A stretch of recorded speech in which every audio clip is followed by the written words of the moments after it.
100 days my prince episode 10 part 1 Malayalam എക്സ്പ്ലനേഷനായിട്ട് ഞാൻ വന്നിരിക്കുകയാണ്. അങ്ങനെ ഒരു നല്ല കിസ്സിങ് സീനോട് കൂടിയിട്ടാണ് ഈ എപ്പിസോഡ് സ്റ്റാർട്ട് ചെയ്യുന്നത്. പെട്ടെന്നാണ് അവിടെ മഴ പെയ്യുന്നത് കേട്ടോ, അതായത് ഒരുപാട് കാലങ്ങൾക്ക് ശേഷം. അതുകൊണ്ട് തന്നെ ഹോങ്ഷിമിൻ അങ്ങ് സന്തോഷമാകുന്നുണ്ട്. ഒരുപാട് കാലത്തിന് ശേഷം മഴ പെയ്യുന്നത് നിനക്കറിയില്ലേ എന്നൊക്കെ ചോദിക്കുന്ന ടൈമിൽ ഇവനാണെങ്കിൽ എനിക്കിങ്ങനെ നനയുന്നത് ഇഷ്ടമല്ല എന്ന് പറഞ്ഞ് അവിടെ നിന്നും ഇവളെ വലിച്ചു കൊണ്ടുപോകുന്നുണ്ട്. ഇതേ ടൈമിൽ കിണറ്റിൽ വെള്ളം നിറയ്ക്കുന്ന ഗുദൂളും ഇവളുടെ ഫ്രണ്ടൊക്കെ നന്നായി സന്തോഷിക്കുന്നതും അതുപോലെ തന്നെ ജെയ്യു ഇവളുടെ അച്ഛനൊക്കെ ഹാപ്പി ആകുന്നതും കാണിക്കുന്നുണ്ട്. ഇവരാണെങ്കിലോ നേരെ ഒരു തൊഴുത്തിലോ മറ്റോ ആയിരിക്കും കയറിയിട്ടുണ്ടായിരിക്കുക. ഇവരിങ്ങനെ ആകെ സൈലന്റ് ആയിരിക്കുന്നതും. അപ്പോൾ വോന്തൂക്കാണെങ്കിൽ നിന്റെ അച്ഛൻ നിന്റെ ഫാമിലിയെ പറ്റിയൊക്കെ എന്നോട് പറഞ്ഞു, നിന്റെ കുടുംബത്തെ മൊത്തം ഒരു വൈരാഗ്യത്തിന്റെ പേരിൽ ആരും ഇല്ലാതാക്കിയതാണല്ലേ എന്നൊക്കെ ഇവൻ അവിടെ ചോദിക്കുന്നുണ്ട്. അങ്ങനെയാണോ നീയും നിന്റെ ബ്രദറും സെപ്പറേറ്റ് ആയി എന്നിവൻ ചോദിക്കുമ്പോൾ അതേ എന്ന് പറയുന്ന ഹോങ്ഷിമിനോട് അയാൾ പിന്നെ തിരിച്ചു വന്നില്ലേ എന്നിവൻ ചോദിക്കുന്നുണ്ട്. തിരിച്ചു വന്നു എന്നിവൾ പറയുമ്പോൾ എന്നിട്ടും നിങ്ങൾ എന്താ ഇതുവരെ ഒരുമിച്ച് താമസിക്കാത്ത എന്നാണ് ഇവൻ ചോദിക്കുന്നത്. അപ്പോൾ ഹോങ്ഷിമാണെങ്കിൽ എനിക്ക് കുറച്ച് സമയം ആവശ്യമാണ്, ഇത്രയും കാലം ഞങ്ങൾ സെപ്പറേറ്റ് ആയിട്ടല്ലേ ജീവിച്ചത്, അപ്പോൾ കുറച്ച് ടൈം വേണമെന്ന് ഇവൾ പറയുന്നുണ്ട്. അല്ല ഹാനിയാങ്ങിലേക്ക് പോയ കാര്യം എന്തായി എന്ന് ഇവൾ തിരിച്ചു ചോദിക്കുമ്പോൾ ഇവനാണെങ്കിൽ ഞാൻ വിചാരിച്ച പോലെയല്ല, അതൊരു വലിയ സ്ഥലമാണ്, അവിടെ പെട്ടെന്നൊന്നും കണ്ടുപിടിക്കാൻ കഴിയില്ല, വഴി പോലും തെറ്റിപ്പോകുന്നുണ്ടെന്ന് ഇവൻ പറയുന്നതും ഇവൾ ആലോചിക്കുന്നത് ഗുദൂളു പറഞ്ഞല്ലോ ഇവൻ അവിടുത്തെ വഴിയൊക്കെ അടിപൊളിയായിട്ട് അറിയാമെന്ന്, എന്നിട്ട് ഇവൻ എന്തിനാ നുണ പറയുന്നേ എന്നാണ്.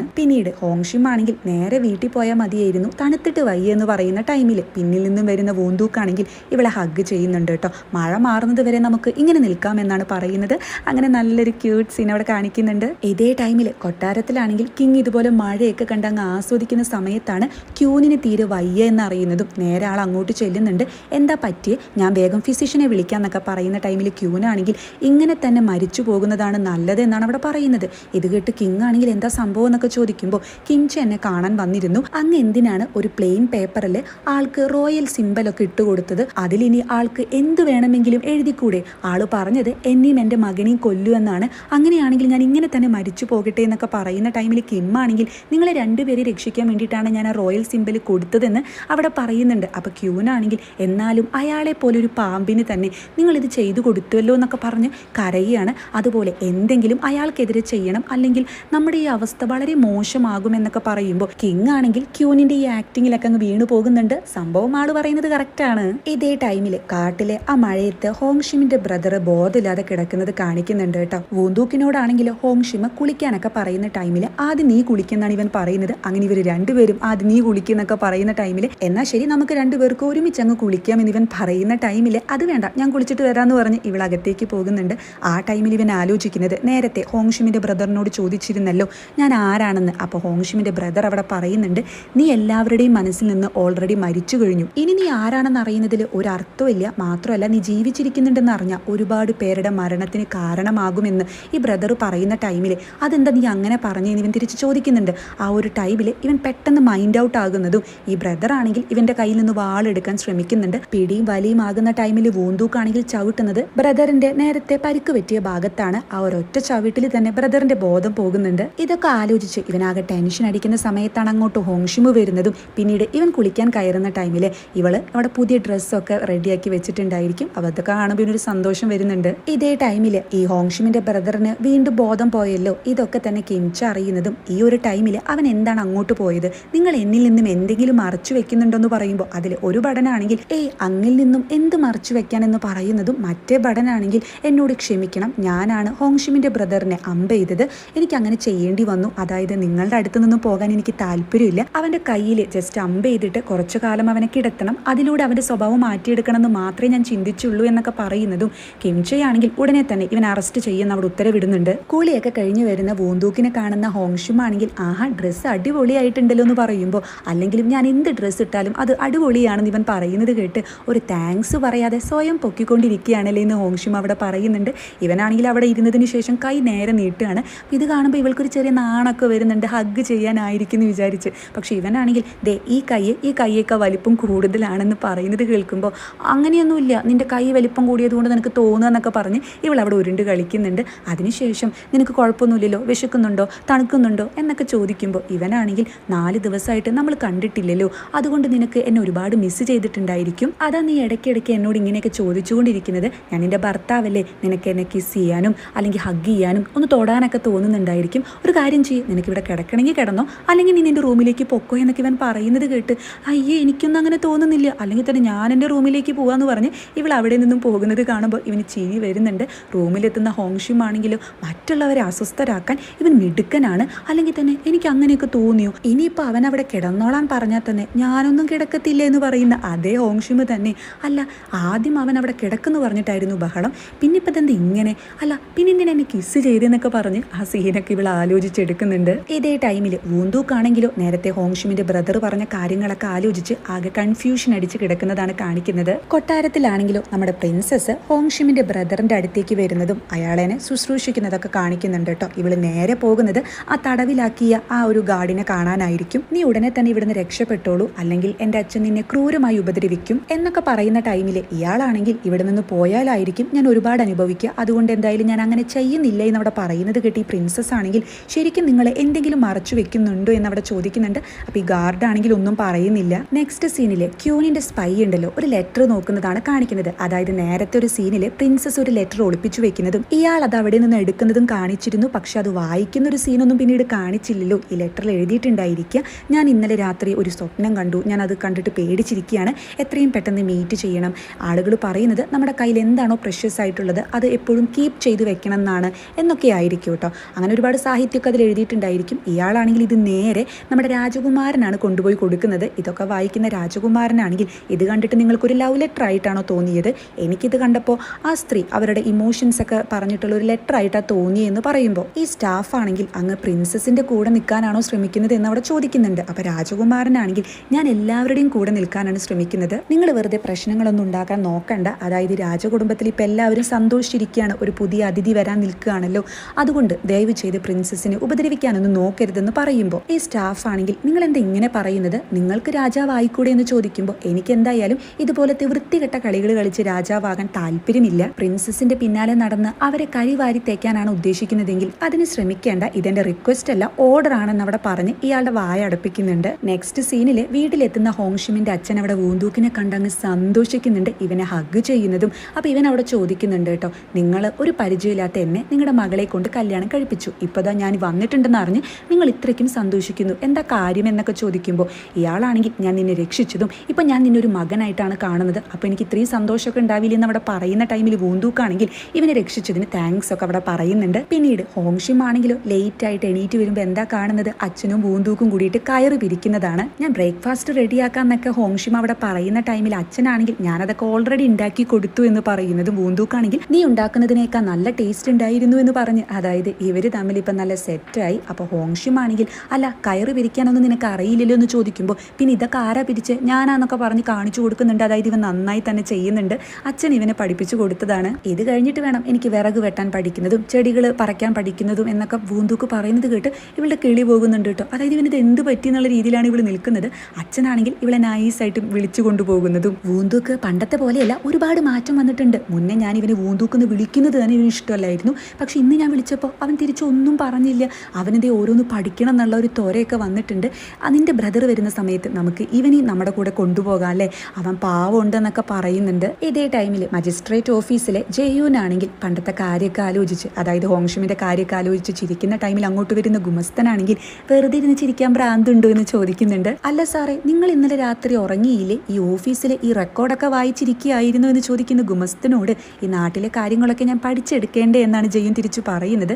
അതുപോലെ അല്ല ഈ സൊല്യൂഷൻ ഏജൻസി ഉണ്ടല്ലോ ഹോങ്ഷിമിന്റെ, അതെന്താ സംഭവം എന്ന് ജയൂൻ ചോദിക്കുന്ന ടൈമിൽ സൊല്യൂഷൻ ഏജൻസി ആണോ അതോ ഹോങ്ഷിമിനോടാണോ താല്പര്യമെന്ന് ഗുമസ്തൻ അവിടെ ചോദിക്കുന്നുണ്ട്. അപ്പോൾ ജയൂൻ ആണെങ്കിൽ കൂളായിട്ട് രണ്ടിനോടും താല്പര്യമുണ്ടെന്ന് പറയുന്നതും, ഗുമസ്തനാണെങ്കിൽ ഹോങ്ഷിം ഈ നാട്ടിൽ എന്തെങ്കിലും പ്രശ്നം ഉണ്ടായ ആളുകളൊക്കെ സഹായിക്കാറുണ്ട്, അപ്പോൾ ഇവർ രണ്ടുപേരും ഭാര്യയും ഭർത്താവും കൂടി തുടങ്ങിയ ഒരു സംഭവമാണിത്. പൈസ കൊടുത്തു കഴിഞ്ഞാൽ ആളുകളെയൊക്കെ സഹായിക്കും, പക്ഷേ ഭർത്താവ് തീരെ കാര്യമില്ല. അതായത് ഈ രാജകുമാരൻ ഒരു നിയമം ഉണ്ടാക്കിയല്ലോ, അതിൻ്റെ പേരിൽ കല്യാണം കഴിക്കേണ്ടി വന്നതാ, അവൾക്ക് തീരെ മാച്ചില്ല, എപ്പോഴും എന്തെങ്കിലും ഒരു പ്രശ്നം ഉണ്ടാക്കിക്കൊണ്ടിരിക്കും, ഭയങ്കര കുഴപ്പക്കാരനെന്നൊക്കെ പറയുന്ന ടൈമിൽ ഓഹോ അങ്ങനെയാണല്ലേ കാര്യങ്ങളുടെ കിടപ്പ് എന്ന് ജയൂൻ അവിടെ പറയുന്നുണ്ട്. ഇതേ ടൈമിൽ വൂന്തൂക്കാണെങ്കിൽ ഈ ചെടിയൊക്കെ പുറത്ത് ചുമന്നുകൊണ്ട് പോകുന്നതും ഇത് കുഴപ്പമൊന്നുമില്ല നിന്നെ കൊണ്ട് പറ്റുമെന്നൊക്കെ പറഞ്ഞ് വൂന്തൂക്ക് സ്വയം ഒന്ന് പ്രശംസിക്കുന്നുണ്ട്. ആ ടൈമിലാണ് അങ്ങോട്ട് ആ വില്ലേജ് ബോയ് മോക്കോ വരുന്നതും, അതായത് ഇവന് പൈസ കൊടുക്കുക എന്ന് നമ്മുടെ വൂന്തൂക്ക് പറഞ്ഞിരുന്നു. അതായത് ആ മജിസ്ട്രേറ്റ് ഓഫീസിലെ ആളുകൾ ഓടിക്കുന്ന ടൈമിൽ ഹോങ്ഷിമിനോട് ഒരു കാര്യം പറയണം, പൈസ തരാമെന്നൊക്കെ, അത് ഇതുവരെ കൊടുത്തിട്ടില്ല. അപ്പോൾ വൂന്തൂക്ക് എന്ന് വിളിച്ചിട്ടാണ് ഇവൻ അഭിസംബോധന ചെയ്യുന്നതും ആ പൈസ തിരിച്ചു ചോദിക്കുന്നതും. അപ്പോൾ നമ്മുടെ വൂന്തൂക്കാണെങ്കിൽ പൈസയൊക്കെ തരാം, അതിന് മുന്നേ വയസ്സിന് വയസ്സിന് മുതിർന്ന ആൾക്കാരെ നീ പേരാണോ വിളിക്കുന്നത്, നീ പകരം എന്താ വിളിക്കുക എന്നൊക്കെ ചോദിച്ച് അവിടെ ക്വസ്റ്റ്യൻ ചെയ്യുന്ന ടൈമിൽ ഈ പയ്യനാണെങ്കിൽ അവിടെ നിന്നങ്ങ് കരയുന്നുണ്ട്. ഇതും കണ്ടുകൊണ്ടാണ് അങ്ങോട്ട് ജയൂൻ വരുന്നതും കുട്ടികളോട് ഇങ്ങനെയൊക്കെ സംസാരിക്കാൻ പാടുണ്ടോ എന്ന് പറയുന്നതും. എന്താ മോനെ പ്രശ്നം എന്നൊക്കെ ചോദിക്കുന്ന ടൈമിൽ ഈ കൊച്ചു ചെറുക്കനാണെങ്കിൽ ഇയാൾ എനിക്ക് കാശ് തരാമെന്ന് പറഞ്ഞു പറ്റിച്ചു, എൻ്റെ അമ്മയ്ക്ക് മരുന്ന് വാങ്ങാനുള്ള പൈസയ്ക്ക് വേണ്ടിയിട്ടാണെന്നൊക്കെ പറയുമ്പോൾ ജയൂനാണെങ്കിൽ അവിടെ പൈസ കൊടുക്കുന്നുണ്ട് കേട്ടോ. അതിനുശേഷം വൂന്തൂക്കിനെ നോക്കി ഒരു കിങ്ങിൻ്റെ കയ്യിൽ നിന്നും പ്രസൻ്റ് ഒക്കെ വാങ്ങിയ ആളല്ലേ, കുറച്ചുകൂടി നന്നായി പെരുമാറിക്കൂടെ എന്നൊക്കെ പറഞ്ഞ് അവിടെ നിന്നും പോകുമ്പോൾ ഇതല്ല സംഭവം എന്നൊക്കെ വൂന്തൂക്ക് പറയാൻ ശ്രമിക്കുന്നുണ്ട്. ഇയാൾ പോയതിന് ശേഷം നമ്മുടെ ഈ കൊച്ചുപയ്യനാണെങ്കിൽ അല്ല എന്നിട്ട് എൻ്റെ പൈസ തരുന്നില്ലേ സാറേ എന്നാണ് ചോദിക്കുന്നത്. അപ്പോൾ നമ്മുടെ വൂന്തൂക്കാണെങ്കിൽ ശരിക്കും നിൻ്റെ അമ്മയ്ക്ക് അസുഖം ഉണ്ടോടാ എന്ന് ചോദിക്കുമ്പോൾ എൻ്റെ അമ്മ എന്നെ പ്രസവിക്കുമ്പോഴേ മരിച്ചുപോയി, ഞാൻ ചുമ്മാ പറഞ്ഞതല്ലേ എന്ന് പറയുന്നത് കേൾക്കുന്ന നമ്മുടെ വൂന്തൂക്കാണെങ്കിൽ പിന്നെ നിനക്ക് എന്തിനാ പൈസ എന്ന് ചോദിക്കുന്നുണ്ട്. അതെനിക്ക് സൂപ്പ് വാങ്ങി കുടിക്കാനെന്ന് പറയുമ്പോൾ ഇവൻ പൈസയൊക്കെ കൊടുക്കുന്നുണ്ട് കേട്ടോ. അപ്പോൾ ഈ ചെറുക്കനാണെങ്കിൽ അതെ ആ ഗവർണർ അത്ര നല്ല ആളൊന്നുമല്ല, അതുകൊണ്ട് ഞാൻ പറഞ്ഞത് നുണയാണെന്നൊന്നും ആളോട് പറയല്ലേ.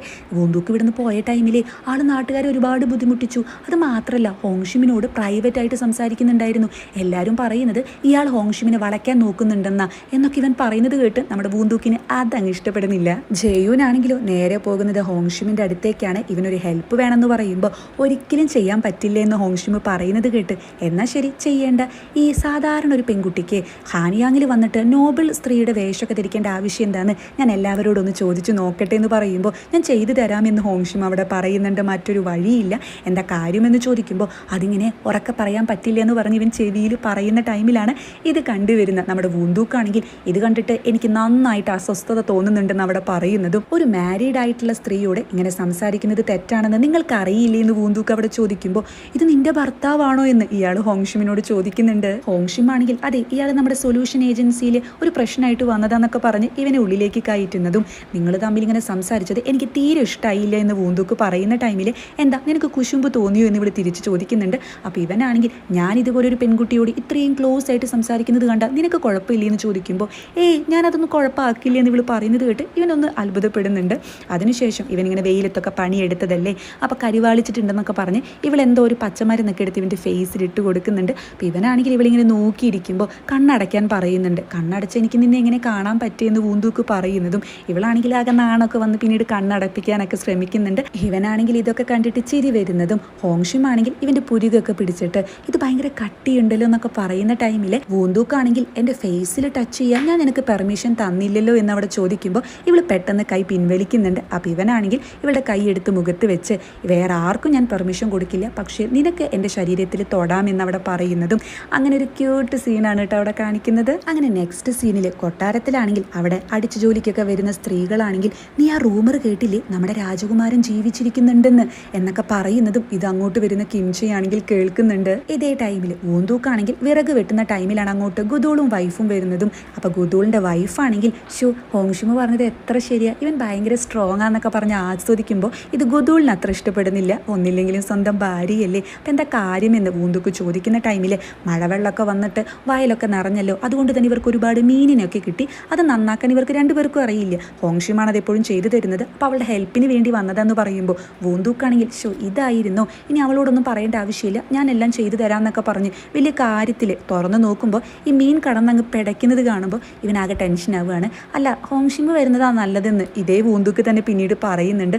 അപ്പം ഞങ്ങൾ ആരായി എന്നുള്ള മട്ടിലാണ് ഗുദൂളും വൈഫും നിൽക്കുന്നത്. ഇതേ ടൈമിൽ ഹോങ്ഷിമു ജയൂനെ കാണുന്നതും ഇത് ചെയ്യണോ അല്ല ഇത് കുഴപ്പമാവില്ലേ എന്നൊക്കെ പറയുന്ന ടൈമിൽ ജയൂനാണെങ്കിൽ ഒരാളുടെ മനസ്സ് പിടിച്ചടക്കണമെങ്കിൽ ഇങ്ങനെയൊക്കെ ചെയ്തേ പറ്റൂ എന്ന് പറയുന്നുണ്ട്. അതായത് അവിടെ വേറെ എന്തോ ഒരു പ്ലാനിങ് നടക്കുന്നുണ്ട്. രാത്രിയായിട്ടും ഹോങ്ഷിമു തിരിച്ചു വരാത്തത് കാണുമ്പോൾ ഇവരാണെങ്കിൽ എന്തായാലും ഞങ്ങൾ ഇനി പോവുക എന്നൊക്കെ പറയുന്ന ടൈമിൽ വൂന്തൂക്കാണെങ്കിൽ വരട്ടെ ഞാൻ പോയി ആളെ ഒന്ന് നോക്കിയിട്ട് വരാമെന്ന് അവിടെ പറയുന്നുണ്ട്. ഇതേ ടൈമിൽ ഹോങ്ഷിമാണെങ്കിൽ ജയൂൻ്റെ സഹായത്തോടു കൂടി പാർക്കിൻ്റെ വീട്ടിലേക്ക് ഒളിച്ചു നോക്കുന്നതാണ് കാണിക്കുന്നത്. അതായത് സംഭവം എന്താണെന്ന് വെച്ചാൽ ഈ ജയൂനൊരു ആവശ്യമുണ്ട്. അതായത് ഈ പാർക്കിൻ്റെ കയ്യിൽ ഒരു പട്ടിക്കുട്ടി ഉണ്ടല്ലോ, അയാൾക്കത് പ്രിയപ്പെട്ടതാണ്, അതിനെങ്ങനെയെങ്കിലും ഇവൾ അടിച്ചു മാറ്റണം. അതിനുശേഷം ഇയാൾ കംപ്ലൈൻ്റ് ആയിട്ട് വരുമല്ലോ പട്ടീനെ കാണാനില്ല എന്ന് പറഞ്ഞ്. സോ ഇവനത് കണ്ടുപിടിച്ചു കൊടുക്കുന്നു, ഇയാൾക്ക് സ്നേഹം കൂടുന്നു. അങ്ങനെ ഒരു സംഭവമാണ് ഇവരവിടെ പ്ലാൻ ചെയ്യുന്നത്. അപ്പോൾ ഇവളാണെങ്കിൽ എത്തിച്ചൊക്കെ നോക്കി ഇതിന്ന് നടക്കത്തില്ല, നമുക്ക് നാളെ ശ്രമിക്കാം എന്നൊക്കെ പറയുന്നുണ്ട്. അതുപോലെ ഇവൾ ചോദിക്കുന്നുണ്ട് കേട്ടോ എന്തിനാ ഇയാളുടെ പ്രീതി പിടിച്ചു പറ്റാൻ ഇതൊക്കെ ചെയ്യുന്നത്, ഇതൊക്കെ ഒരു തരം താഴ്ന്ന പ്രവൃത്തിയല്ലേ എന്ന്. അപ്പോൾ ഇതൊക്കെ കേൾക്കുന്ന ജയൂനാണെങ്കിൽ ഞാൻ ഇങ്ങോട്ട് വരുമ്പോൾ രണ്ട് കാര്യങ്ങളാണ് ഉദ്ദേശിച്ചിരുന്നത്. ആദ്യത്തേത് ഹാനിയാങ്ങിൽ വെച്ച് കണ്ടു പെൺകുട്ടിയെ കല്യാണം കഴിക്കണമെന്ന്, അതിന് നടക്കത്തില്ലല്ലോ, നീ ഓൾറെഡി കല്യാണം കഴിച്ചു കഴിഞ്ഞില്ലേ. പിന്നെ രണ്ടാമത്തെ കാര്യം അതിതാണ്, ഇതെങ്ങനെയെങ്കിലും നടത്തിയെടുക്കണം എന്ന് പറയുമ്പോൾ ഇവളൊന്നും തിരിച്ചു പറയുന്നില്ല. അതുപോലെ ഇവൻ അതുപോലെ നേരത്തെ ഇവരോട് കിണറ്റിൽ വെള്ളമൊക്കെ നിറയ്ക്കാൻ പറഞ്ഞല്ലോ, അതിനോടൊക്കെ സോറി പറയുന്നുണ്ട് കേട്ടോ. അത് വേറൊരു ഉദ്ദേശത്തിലാണ് ചെയ്തതെന്നൊക്കെ ഇവൻ അവിടെ പറയുന്നതും പിന്നീട് ഞാൻ നിന്നെ വീട്ടിൽ കൊണ്ടാക്കാമെന്നൊക്കെ ഇവൻ പറയുന്ന ടൈമിൽ എനിക്ക് കണ്ണടച്ചാൽ പോലും എൻ്റെ വീട്ടിലേക്ക് പോകാനുള്ള വഴി അറിയാം, അതുകൊണ്ട് നിങ്ങൾ ബുദ്ധിമുട്ടേണ്ട എന്നിവൾ അവിടെ പറയുന്നുണ്ട്. അപ്പോൾ ഇവനാണെങ്കിൽ അല്ല അതുകൊണ്ടല്ല, എനിക്ക് മജിസ്ട്രേറ്റ് ഓഫീസിലേക്കുള്ള വഴി അറിയില്ല എന്ന് ഇവൻ പറയുന്നത് കേട്ട് ഇവൾക്ക് ചിരി വരുന്നുണ്ട് കേട്ടോ. അങ്ങനെ ഇവർ രണ്ടുപേരും പോകുന്നതും ഇതെല്ലാം തന്നെ മറിഞ്ഞു നിന്ന് നമ്മുടെ വൂന്തുക്ക് കേൾക്കുന്നുണ്ട്. അവനത് അത്ര ഇഷ്ടമാകുന്നില്ല. നെക്സ്റ്റ് സീനിൽ കിങ് ആണെങ്കിൽ നേരത്തെ കിംച പറഞ്ഞ കാര്യങ്ങളൊക്കെ ആലോചിച്ചാകെ ടെൻഷൻ അടിക്കുന്നതും ആൾക്ക് നല്ല ദേഷ്യമൊക്കെ വരുന്നുണ്ട് കേട്ടോ. അങ്ങനെ പിറ്റേ ദിവസം വൈസ് പ്രീമിയർ സ്റ്റാഫുകൾ കുറേ ഉണ്ടല്ലോ, അതിലൊരു സ്റ്റാഫിനെ കിങ് വിളിക്കുന്നതും ഒരു റിലേഷൻഷിപ്പ് വളരെ മോശമായിക്കൊണ്ടിരിക്കുകയാണെങ്കിൽ നമ്മൾ എന്ത് റിസ്ക് എടുത്തിട്ടാണെങ്കിലും അതങ്ങ് മുറിച്ചു മാറ്റണം, തനിക്കതിന് കഴിയോ, അതിനുള്ള ധൈര്യം ഉണ്ടോ എന്നൊക്കെ ചോദിക്കുന്ന ടൈമിൽ ഈ സ്റ്റാഫാണെങ്കിൽ അങ്ങ് കാരണമാണ് ഞാനും എൻ്റെ ഫാമിലിയും ഇപ്പോൾ ജീവിച്ചിരിക്കുന്നതും ഇതുപോലെയൊക്കെ ജീവിക്കുന്നതും, അതുകൊണ്ട് അങ്ങ് എന്തു പറഞ്ഞാലും ഞാൻ അതുപോലെ തന്നെ ചെയ്യാമെന്ന് ഈ സ്റ്റാഫ് പറയുന്നുണ്ട്. അതായത് കിങ്ങിന് അവസാനം മനസ്സിലാക്കി തുടങ്ങിയിട്ടുണ്ട് ഈ കിംചയുടെ ക്യാരക്ടർ.